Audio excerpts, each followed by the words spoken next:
smell good. You smell really good, you little books. You smell like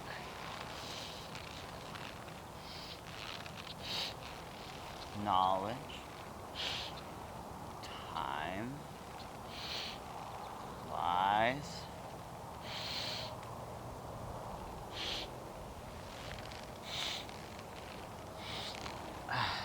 dust. You smell like dust.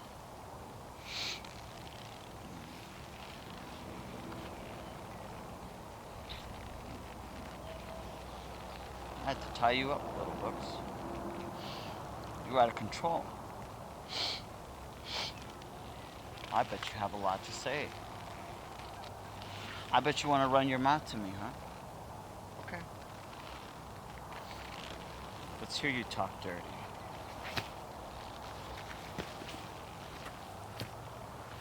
Let's hear you talk dirty, you little books. Yes. Places. Our Alberta Heritage Series.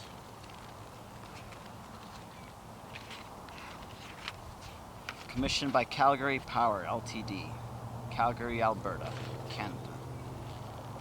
Copyright 1971. Table of Contents. The Legend. Trading Posts. Pioneer Hardships. Living Conditions. Range Riders. Sod busting. Early settlement. On my back porch.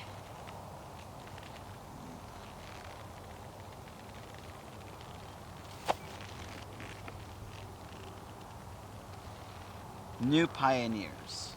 Our Alberta Heritage Series 2. 1975. Table of Contents. Explorers. Adventurers. Tamers. People. I bet you're such a bad little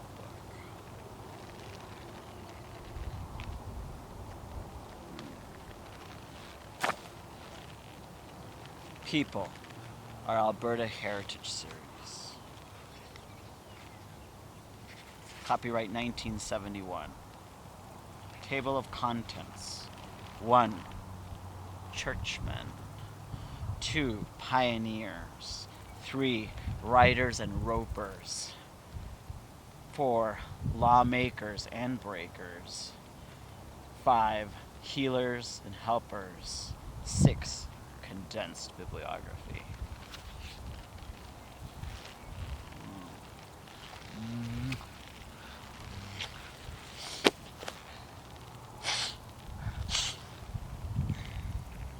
Progress. Our Alberta Heritage Series.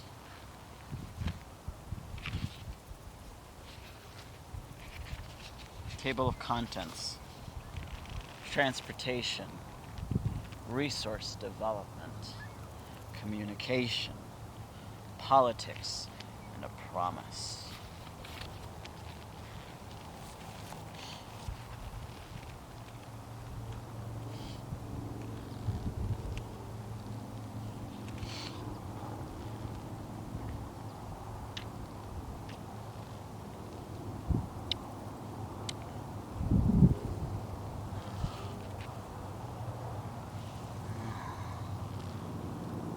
You taste bitter, little book. I bet you're the worst of the books. Oh, I bet you are. When the West Was Young, by John D. Higginbotham, 1933.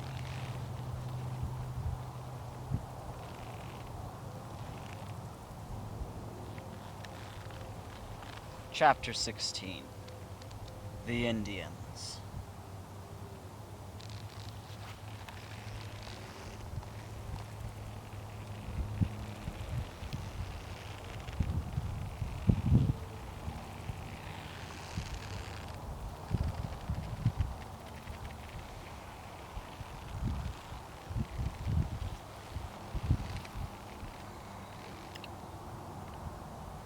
In the early spring of 1885, the Indians in our vicinity manifested great uneasiness, particularly the young bucks from the Blood and Piggian reservations. Horsemen from the Blackfoot Agency were coming and going, and the red men in general were unusually dour and insolent. Like lightning from an almost unclouded sky came word that a rebellion had broken out under the leadership of Louis Riel. The news was that he had returned to Canada from his exile in the United States, and by inflammatory speeches had aroused the half-breeds and Indians in the northern parts of the territories, and that a battle had already taken place. As there was no telegraph office near us in Calgary, all news that reached us was brought in by courier. Sergeant Horner of the Mounted Police covered the 112 miles between Macleod and Calgary on one horse, Caesar, from sunup to sundown. The government, however, remedied the situation by having a wire extended from Medicine Hat. Outlying ranchers were warned at once, and their wives and children were sent into town, many going on to eastern Canada. The mounted police at Macleod called in their detachments, and with transport wagons and a 9-pounder piece of artillery left on short notice for the north, where they joined General Strange's column. The civilians organized a home guard for purely local defense. The ranchers and cowboys formed a troop of cavalry, which was later known as the Rocky Mountain Rangers. They were Western men, most of them good shots, could drink out of their hats if necessary, or sleep under a saddle blanket, and were mobile and effective in the event of having to conduct an Indian campaign. This body, under the command of Captain Stewart and Viscount Boyle, later the Earl of Shannon, moved on to Medicine Hat, where they were kept chiefly to patrol the railway lines, as it would have been extremely hazardous to leave the fort and town without defense. The 9th Battalion of Rifles from Quebec was sent to take the place of those dispatched to the front. While grateful for their presence, we all wondered how a body of infantry would be able to cope with armed Indians on horseback. As a home guard, we were also provided with arms in the event of hostilities. Fortunately for us, the whole of the Blackfoot Confederacy remained loyal, and we were spared the horrors of an Indian war. The remarkably wise old leader of men, Crowfoot, was largely the means of keeping his tribes in control, so that we were all greatly relieved to learn that the Riel had been captured, his forces defeated, and he safely confined in the Regina Gaol. The noble Crowfoot and his sub-chiefs were promptly rewarded for their loyalty. The Dominion government invited them to take a tour of the East, and many things of interest were shown them, no doubt with the intention of impressing them with the white man's superiority. They were shown the unveiling of the Brant Memorial at Brantford, a review of the troops on the Plains of Abraham near Quebec City, and the CPR Angus shops at Montreal, and many other wonders.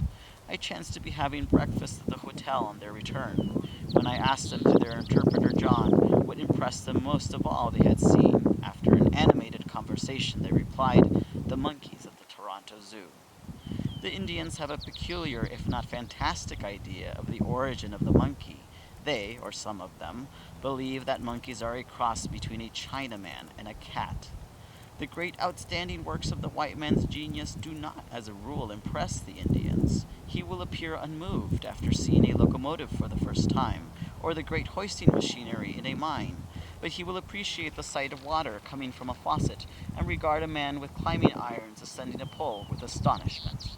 One day at old Fort Macleod, Staff Sergeant Poet was performing his morning toilet. This was watched with great interest by a number of Indians, who in their blankets stood outside the open door of his quarters. Others were so intent and curious as to monopolize even his window, the light of which they obstructed with their hands, shading their eyes as, with nose glued to the panes, they noted the proceedings. The lathering and shaving process proved interesting. When he removed his set of teeth and washed them under the tap, there was a considerable amount of kiaing, but when he capped the climax by taking out his glass eye, which he dropped into a tumbler of water, a panic seized his red observers, and they fled from his presence as if he were the devil himself. It was my good fortune to meet, in the early 80s, some very noble savages. Perhaps the most outstanding one of them all was Crowfoot, to whom I have already referred, the head chief of the Blackfoot Confederacy, the paramount personage of his race, of famous fighters who were the acknowledged lords of the northern plains. Crowfoot, who was born in 1830, would have been a great man in any country. Tall, with a majestic bearing, prominent aquiline nose, long straight black hair, he invariably appeared in his scarlet coat, given him by the Dominion government, also his huge treaty medal, the size of a bread and butter plate, and a framed copy of the treaty itself, which was suspended by a small chain which extended from his neck to his waist. Patient, honorable, wise in council, and a born leader of men, it was largely due to his faith in the goodness and justice of the great mother beyond the seas, Queen Victoria, and in the word of her spokesman, Colonel MacLeod, that the Blackfeet were restrained in early spring of 1885 from joining the Métis, or the half-breeds, and Cree in rebellion. Oh, you are a bad little book. I love bad little books. You just want to be punished. You just want to be spanked for running your mouths. Yes, you do. You just want Daddy to take you and spank you. Isn't that what you want? Yes, that's what you want. Yes, you do. You want to be punished. Yeah, you want to be punished for saying all these lies. Yeah, for running your mouth. That's what you want. You and all the other bad little boys. You want to be bound, don't you? That's what a book wants. That's what any book wants. You just want to be bound and spanked. Yes, you do. Yes, you do. Oh, you're all such bad little boys. Yeah, you want your daddy to put you in your place, don't you? Yes, you do. Yes, you do. Okay, yes, you do.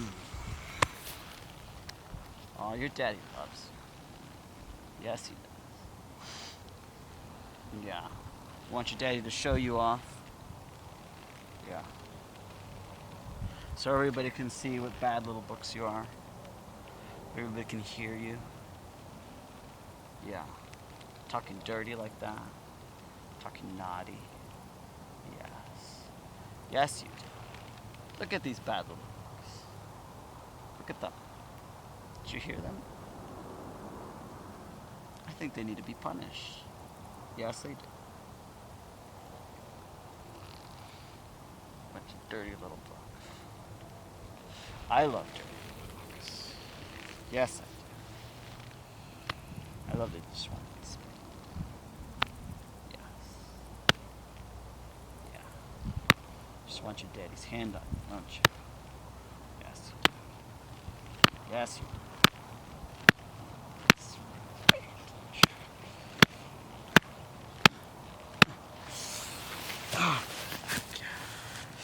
Yeah, you've got just a bunch of dirty, naughty little bugs.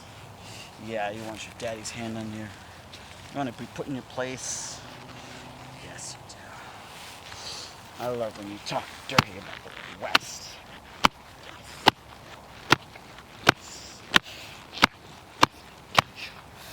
Mm. Yes. Yeah, you love your daddy's hand on you, don't you? Yeah, you do. You look naughty, don't you? You look what?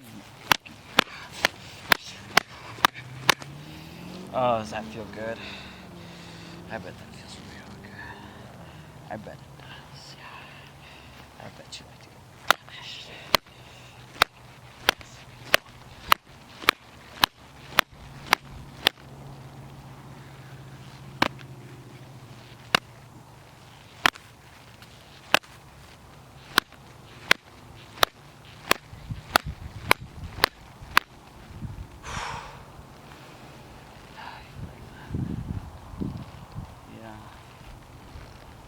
Yeah, you like getting shit like that. Oh, it feels so fucking good, doesn't it?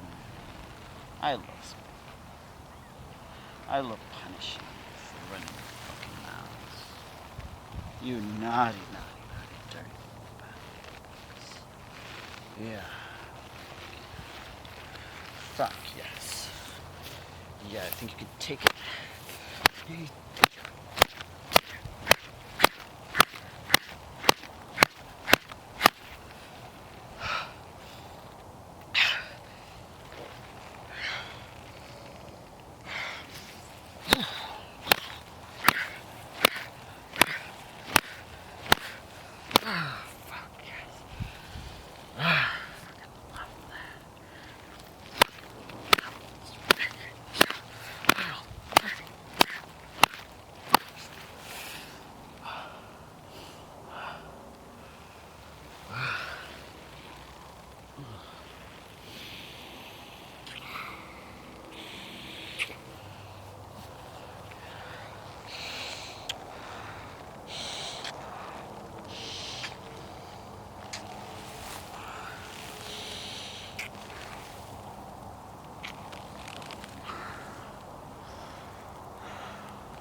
Yeah, you love feeling all that leather on you, don't you?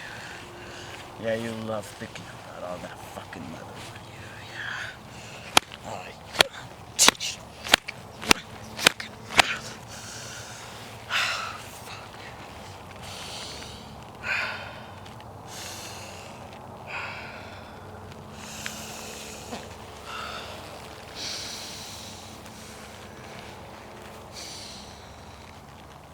Oh, fuck yeah. Yeah, you like how Daddy treats you, don't you? Yes, you do. Yes, you fucking love how Daddy treats you. Yeah. Oh, Daddy's gonna teach you to be a good boy. Yes. Daddy's gonna teach you all about the truth. Yeah. Daddy's gonna teach you all about the truth.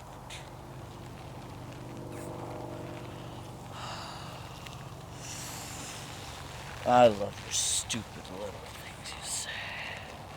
Your stupid little fucking lies. I fucking love that. Yeah, you wanna run your mouth around for Daddy and see what he thinks about what you have to say. Yeah.